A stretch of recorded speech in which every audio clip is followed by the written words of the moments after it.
রাস্তাঘাটে যানজট সৃষ্টি হচ্ছে, জনগণের ভোগান্তি হচ্ছে। আমরা শুনতে পাচ্ছি আপনি কি পুলিশকে নির্দেশনা দিয়েছেন যাতে তাদের উপর কঠোর ব্যবস্থা না নেয়।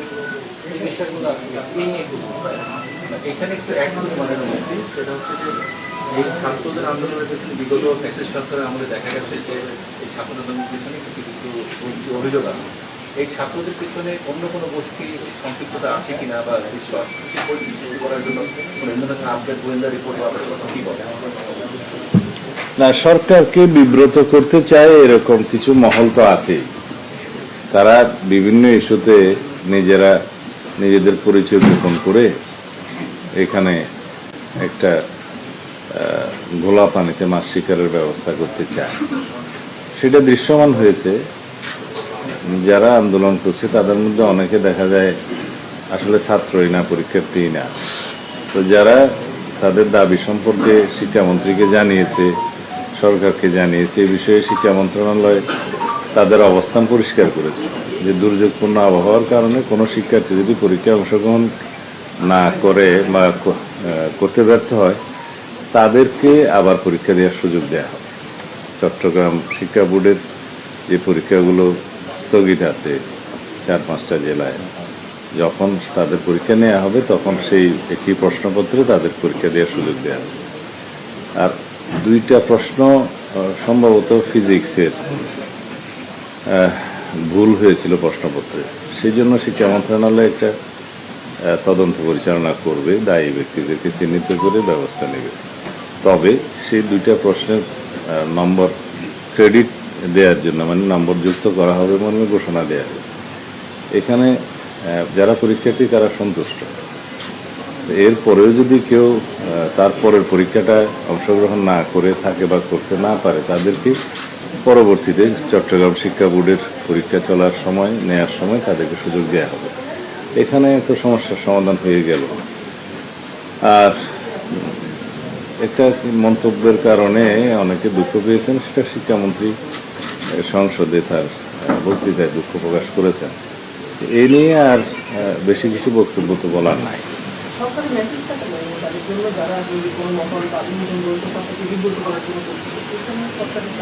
এগুলো আমরা খুব একটা গুরুত্বের সাথে নিচ্ছি না, কারণ আমরা 2-1টা জেলায় এবং ঢাকাতেও 2-1টা স্পটে দেখেছি তাদের সংখ্যা বেশি না যারা এগুলো নিয়ে কথাবার্তা বলছে। হয়তো মিডিয়াতে আসছে সেই জন্য বিষয়টা গুরুত্বপূর্ণ হয়েছে। এগুলো আমরা মনোযোগ দিচ্ছি না। 2-1টা জায়গায় হয়েছে, কারণ এই ট্রেনটা ইন্টারিম গভর্নমেন্টের সময় দেখা গিয়েছে যে সচিবালয়ে ঢুকে গিয়ে পরীক্ষা স্থগিত করা বা বিনা পরীক্ষায় পাশের ঘোষণা, এই সমস্ত একটা অপকালচার তখন দেখা গিয়েছে, যেগুলোকে তারা হয়তো নিয়ন্ত্রণ করতে পারেনি, যার কারণে তারা এখনও সেই টেন্ডেন্সিটা বহাল রেখেছে।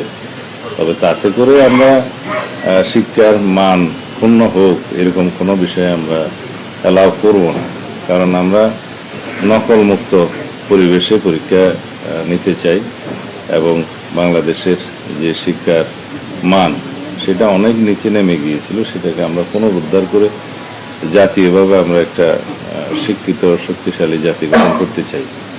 সবাই জানেন আপনারা, কোনো দেশের শিক্ষা ব্যবস্থা যদি ধ্বংসপ্রাপ্ত হয় সেই জাতির কোনো ভবিষ্যৎ নাই। তো যেটা আমরা আগে লক্ষ্য করেছি যে ঢালাওভাবে গোল্ডেন জিপিএ 5 নাকি ইত্যাদি ঢালাওভাবে অটো পাস, তারপরে পরীক্ষায় নম্বর বাড়িয়ে দেওয়া ইত্যাদির প্রচলন আওয়ামী ফ্যাসিবাদের সময় একটা অপকালচার সৃষ্টি হয়ে গেছিল। তো তাতে করে আমাদের শিক্ষার মান অনেক নিচে নেমে গিয়েছে।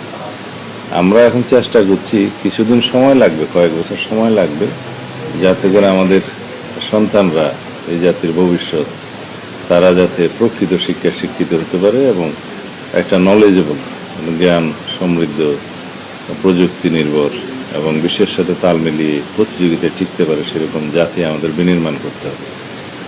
সেই বিষয়ে আমরা আপোষহীন। সময় যে পুলিশের ছাত্রদেরকে মেরেছিল সেই ছবির সাথে আন্দোলন হয়েছে, সেখানে মিলিয়ে ফেলা হচ্ছে পুলিশ আবারও ছাত্রদের মেরেছে। পুলিশকে আসলে আপনাদের কি নির্দেশনা দেওয়া ছিল? এগুলো কিছু ডিসইনফরমেশন।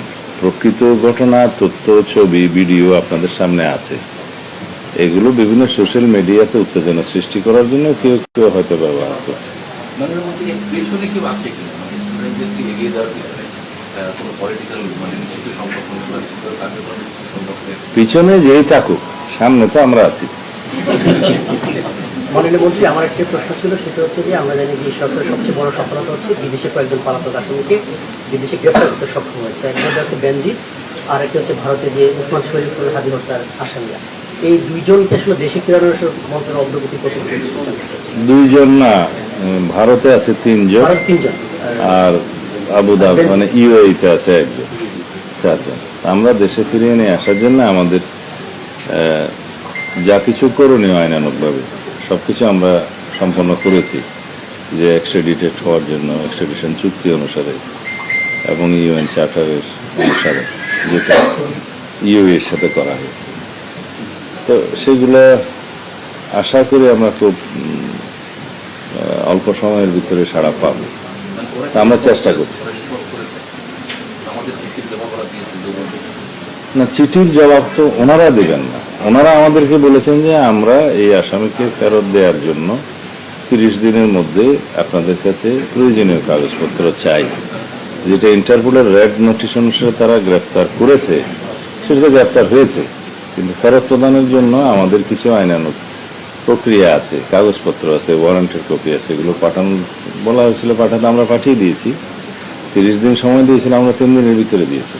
আর ভারতে যে 3 জন আসামি গ্রেফতার হয়েছে শহীদ ওসমান হাদির হত্যাকারীদের মধ্যে, অভিযুক্তদের মধ্যে, তাদের বিষয়ে আমরা একইভাবে এখানকার ওয়ারেন্টের কপি, মামলার কপি, বিস্তারিত তথ্য আমরা পাঠিয়েছি। তো ভারতের সাথে তো বাংলাদেশের এক্সট্রাডিশন চুক্তি আছে, সেই হিসাবে তারা তাদেরকে প্রেরণ করবে। ইতিমধ্যে তারা যেহেতু তাদের স্থানীয় কোর্টে বেআইনি অনুপ্রবেশের মামলা সহ অন্যান্য মামলায় গ্রেফতার আছে এবং বিচারাধীন আছে, সেটা বিবেচনায় নিয়ে তারা হয়তো একটু সময় নিচ্ছে। তবে এক্সট্রাডিশন চুক্তি অনুসারে আমার যতটুকু জানা আছে, মামলা বিদ্যমান থাকলেও চালু থাকলেও ফেরত পাঠানো যায়। এই উভয় দেশের মধ্যে সেই চুক্তিটা আছে। মন্ত্রী, একটা বিষয় হচ্ছে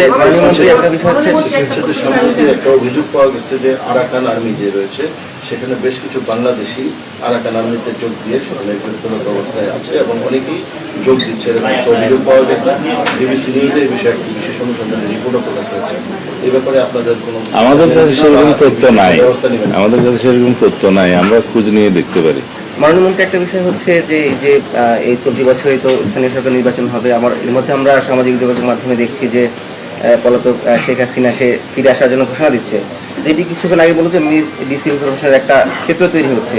সেই জায়গা থেকে নির্বাচনকে ঘিরে এবং এই যে শেখ হাসিনার দেশে ফিরে আসার ঘোষণা দেওয়ার মধ্যে আপনাদের কোনো কনসার্ন তৈরি হচ্ছে কিনা, বা আইন শৃঙ্খলা পরিস্থিতি অবনতি হতে পারে কিনা, এটি নিয়ে আসলে আপনাদের কোনো কনসার্ন আছে কিনা? আপনার প্রশ্ন থাকতে পারে, সন্দেহ থাকতে পারে, তবে আমাদের মধ্যে কোনো সন্দেহ নেই। স্থানীয় সরকার নির্বাচন আমরা প্রস্তুত আছি। স্থানীয় সরকার নির্বাচন একটু আবহাওয়ার উপরও নির্ভর করতে হবে, এখন বর্ষাকালীন সময়, সেজন্য সেপ্টেম্বর অক্টোবরের দিকে আমাদের মাননীয় স্থানীয় সরকার মন্ত্রী তো এই বিষয়ে কথা বলেছেন, তখনই ইউনিয়ন পরিষদের নির্বাচনটা দেওয়ার কথা বলেছেন। এই প্রস্তুতি চলছে, এইটার সাথে অন্য কোনো কিছুর সম্পর্ক আছে বলে আমি মনে করি না। আর যারা এই যে শেখ হাসিনার কথা বললেন, তো সে দেশে ফিরে আসতে চায়, আমরা তো তাকে ফিরিয়ে আনার জন্য এক্সট্রাডিশন চুক্তি অনুসারে ইন্টারিম গভর্নমেন্টের সময়পত্র দেওয়া হয়েছে ভারত সরকারের কাছে, এরপর আমরা তাগাদাও দিচ্ছি। আমরা তো তাকে ফেরত চাই এবং বিচারের মুখোমুখি হোক। ইতিমধ্যে যেহেতু তিনি সাজাপ্রাপ্ত হয়েছেন, আদালতে তার আত্মসমর্পণের সুযোগ আছে কিনা সেটা আইনজ্ঞরাই বলবেন।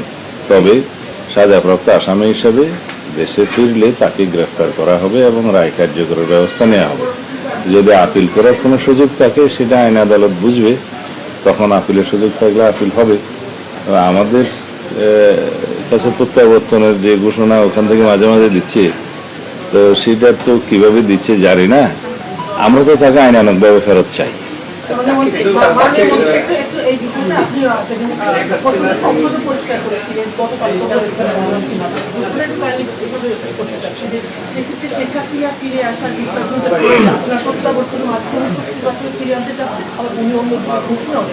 মাননীয় মন্ত্রী আসলে ওনার বিষয় প্রক্রিয়াটা কি হতে পারে? উনি কি আসলে ট্রাভেল পাস আসবে, ওনার কি পাসপোর্ট আছে, পাসপোর্ট দেওয়া হবে, প্রক্রিয়াটা কি হবে মাননীয় মন্ত্রী? Number one. সেটা ভারত সরকারের বিষয়।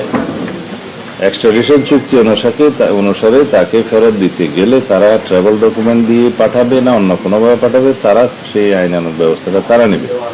আমরা চাই আইনানুগ প্রক্রিয়ার মধ্যেই তিনি ফেরত আসুন। আমি একটা জিনিস আমার জানার, সেটা হচ্ছে কিছুদিন আগে আপনি দেখেছেন যে সারা বাংলাদেশে এই যে আরবি হরফে যে পতাকাগুলো, তো তখন আপনাকে প্রশ্ন করার প্রেক্ষিতে আপনি বলেছিলেন যে আপনারা খতিয়ে দেখবেন তো এর পেছনে কারা আছে, এবং গতকালকে প্রধানমন্ত্রী বলেছে যে বাংলাদেশে কোনো উগ্রবাদী বা ফান্ডামেন্টালিস্ট যারা উত্থান হতে দেওয়া হবে না। তো আপনারা খুঁজে পেয়েছেন যে কারা এত বড় আকারে বাংলাদেশে পতাকা নতুন? হুজুগে কিছু মানুষ আমাদের ধর্মীয় সেন্টিমেন্টকে কাজে লাগিয়ে এগুলো হয়তো করার চেষ্টা করছে। আমরা মনে করি এখানে কিছু সংগঠন আছে, তারা, আমরা ইংরেজিতে বলি যে এরা হয়তো এক্সট্রিমিস্ট, কিন্তু আমরা মনে করি না দেশে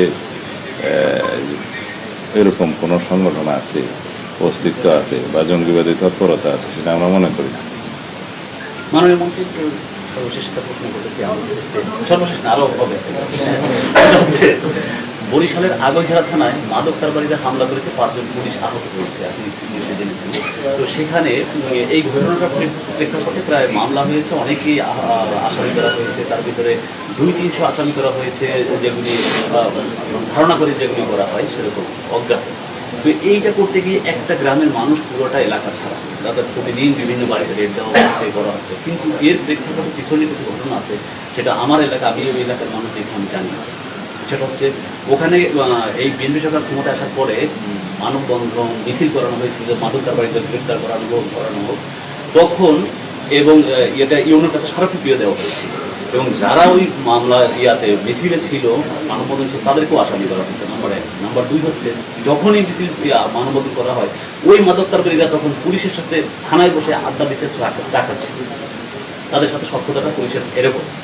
এবং এরই প্রেক্ষাপটে ওসির বিরুদ্ধে নিউজও হয়েছিল, সেই ওসি 2 জন সাংবাদিকের বিরুদ্ধে এই মামলায় দিয়ে দিচ্ছে আসামি করে, যে সাংবাদিকরা নিউজ করছে ওসির বিরুদ্ধে, তাদের 2 জনকে দেওয়া, একজন যুগান্তর, একজন বাংলা টিভির সচিব বরিশালে, হ্যাঁ, এবং স্থানীয় প্রেস ক্লাবের সেক্রেটারি।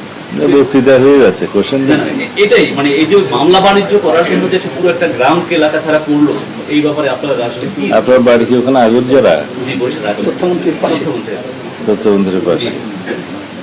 এই বিস্তারিত যে সমস্ত বক্তব্য আপনি দিলেন, এটা লিখে দিলে আমি একটা পূর্ণাঙ্গ তদন্তের ব্যবস্থা করতে পারি। কারণ এই যে মাদক বিরোধী অভিযানের ব্যাপারে আমরা জিরো টলারেন্স, আমরা মাদকের প্রসার বা মাদক বাণিজ্য বা মাদকের অপব্যবহার রোধ করার জন্য যে কঠিন আইনটা পাশ করেছি এই সেশনে, গত সেশনে, সেটার প্রয়োগ এখন আমরা শুরু করতে পারিনি, কারণ আমাদের প্রস্তুতি প্রয়োজন।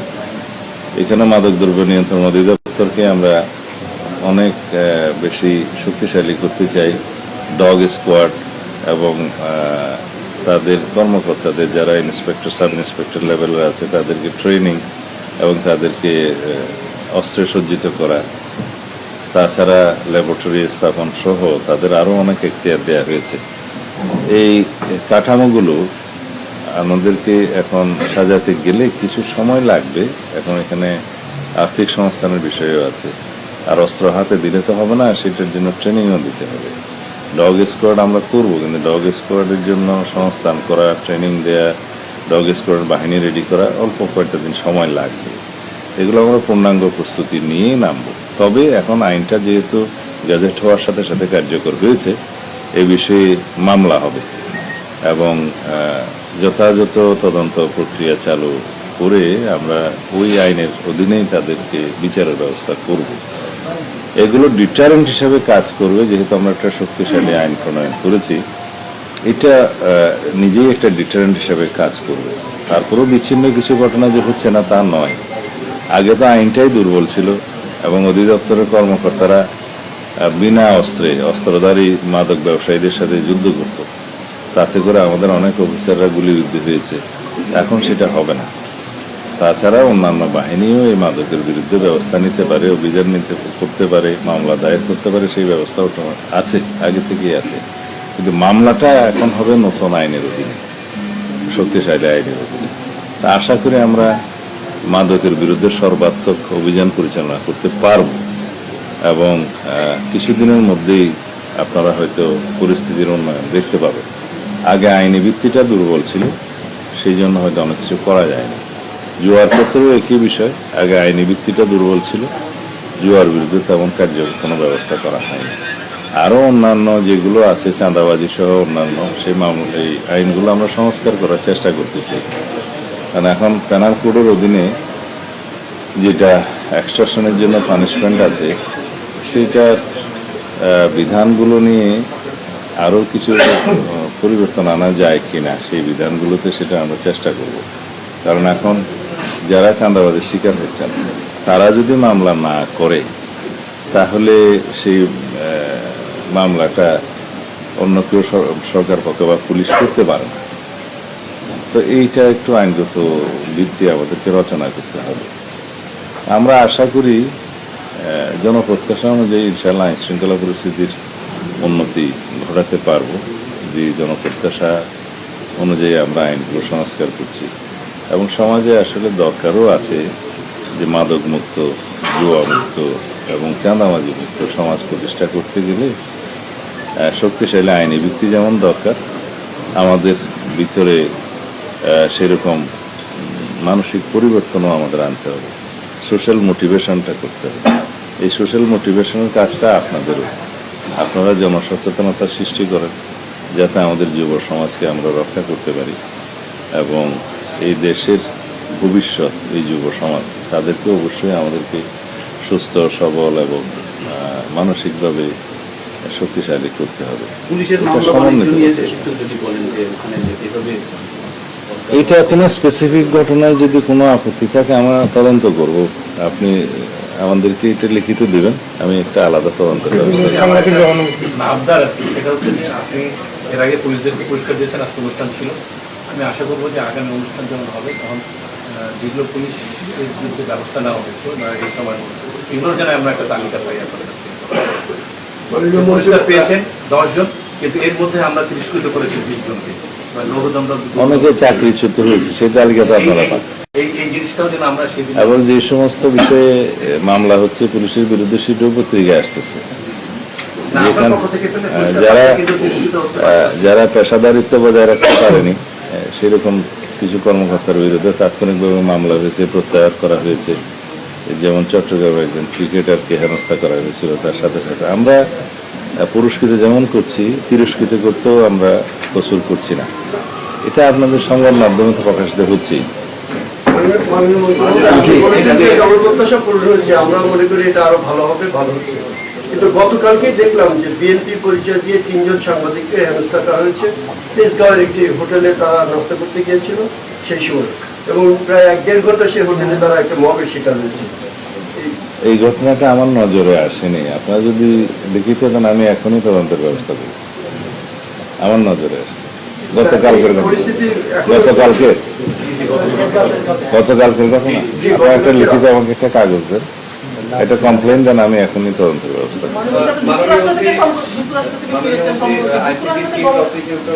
তিনি বলেছেন যে সরকারিভাবে জুলাই যে শহীদের তালিকা করা হয়েছে, তো সেই তালিকার পরে বেশ কিছু অভিযোগ এসছে যে নদীতে লাশ ভাসিয়ে দেওয়ার মতো ঘটনাও ঘটেছে। তো সেই ক্ষেত্রে 1400 আপ হয়ে যেতে পারে শহীদের সংখ্যা। তো এই বিষয়টাকে এটা আমি জাতীয় সংসদে আমার বক্তব্যে বলেছি, যারা জাতিসংঘের রিপোর্ট অনুসারে 1400-র মতো শহীদ এর তালিকা তারা পেয়েছেন, পুলিশ পেয়েছেন। কিন্তু আমাদের জানা মতে সেটা 2000-এর বেশি হতে পারে। কিন্তু ওই যে স্বৈরাচারী আমলে শেষ দিকে, পতনের আগে, তারা হাসপাতাল থেকে নথিপত্র গায়েব করে দিয়েছে, অনেক ক্ষেত্রে ট্রিটমেন্ট দিতে দেয় নাই, অনেক ক্ষেত্রে লাশ গুম করে ফেলেছে, অনেক ক্ষেত্রে বেওয়ারিশ হিসেবে দাফন করেছে। এখন আত্মীয় স্বজনরা শহীদের লাশ খুঁজে বেড়ায়, খবর খুঁজে বেড়ায়, আমরা দিতে পারি না। সেই বক্তব্য আমি দিয়েছি। তা এখন যেহেতু ডিএনএ টেস্টের মাধ্যমে এই যেগুলো কবর খুঁজে পাওয়া যাচ্ছে আর কি, গণকবরের মতো, সেখানে ডিএনএ টেস্টের মাধ্যমে যদি এটা উদ্ঘাটিত হয় তখন স্বাভাবিকভাবে শহীদের সংখ্যা বাড়বে এবং ডকুমেন্টেড হতে হবে এটা। মুক্তিযুদ্ধ মন্ত্রণালয় থেকে যে তালিকাটা করা হয়েছে এক্সাক্ট সংখ্যাটা আমার সামনে নেই, 800 কত জনের কথা বলেছিলাম, 843 জন না কত জনের কথা বলেছিলাম। তো সেইটা ডকুমেন্টেড আছে, তাদেরকে শহীদ হিসেবে তালিকাভুক্ত করা হয়েছে, গ্যাজেট করা হয়েছে। আহতদেরও খ এবং গ শ্রেণী হিসেবে 3 শ্রেণী হিসেবে তালিকাভুক্ত করা হয়েছে। মোট সংখ্যা 15,000 কতজন, আমার কাছে সঠিক সংখ্যাটা মনে 15,000 কতজন হবে শহীদ সহ। তো এই তালিকা এই বিভিন্নভাবে যদি ডিএনএ টেস্টের মাধ্যমে প্রমাণিত হয় তো সংখ্যা তো বাড়বেই। আমার মনে হয় আমাদের প্রধান তদন্তকারী কর্মকর্তা বা চিফ প্রসিকিউটর আইসিটি কোর্টের কালকে সে বিষয়ে কথা বলেছেন। হতে পারে তার মধ্যে এর বিপরীত চিত্র আছে, মারাই যায়নি অথচ মামলা হয়েছে। আমরা আজকে একটা রিপোর্ট একটা বিডি নিউজে বের হয়েছে, সেটা হচ্ছে যে যে কেউ হত্যা করা হয়েছে বলা হচ্ছে সে সৌদি আরবে অবস্থান করছে। তার সাথে সাংবাদিক কথা বলেছেন, বলছে আমি তো বাদীকেও চিনি না, আপনার যে মারা গেছে তাকেও চিনি না, কারণ আমি তো সৌদি আরবে চলে আসছি। যে মামলা যে আছে এই যে বাদীগুলো যারা বাদী হচ্ছে তাদেরকে আগে খুঁজে পাচ্ছে। এগুলা ইন্টারিম গভর্নমেন্টের সময় অভিযোগের ভিত্তিতে অনেক ক্ষেত্রে এই তালিকাগুলো করা হয়েছে, তো তারাও বেশি তদন্ত করার সুযোগ হয়তো তখন পায়নি। তা এখন ক্ষেত্র মতে এই সমস্ত অভিযোগ পাওয়া গেলে আমরা তদন্ত করে অবশ্যই সেটা তালিকা থেকে বাদ দেওয়া হবে।